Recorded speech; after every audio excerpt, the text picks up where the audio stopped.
Perhaps the most convincing evidence for UFOs can be found in Brussels, of all places. For a period of about 2 years, the whole country was affected by a wave of sightings. They'd been seen by witnesses, the police, and by local radar stations. The Belgian army was forced to take the claims seriously. They allowed their F-16 fighter aircraft to be involved in trying to intercept these UFOs. They had the full backing of the chief of the Belgian Air Staff, Colonel de Brouwer. Initially, we thought that some of these observations were caused by atmospheric interference, such as weather conditions or electromagnetic interference.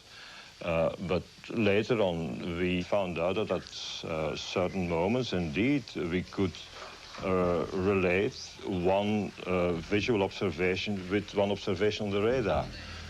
And of course, then we said, well, to have a confirmation, it may be very useful to have an additional observation from an aircraft.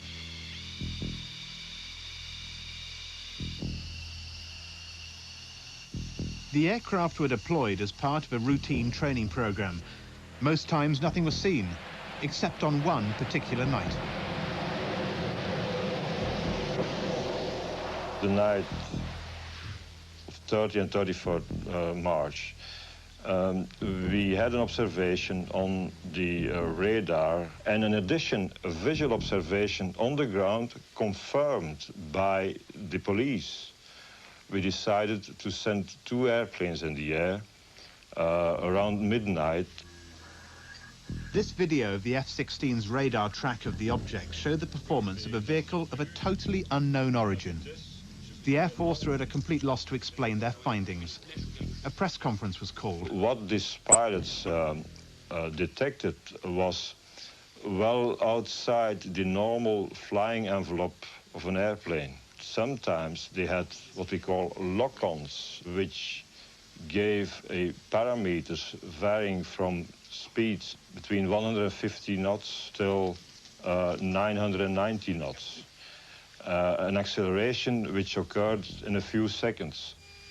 The Americans denied it was a secret spy plane, so could it have been the first official contact with an alien craft?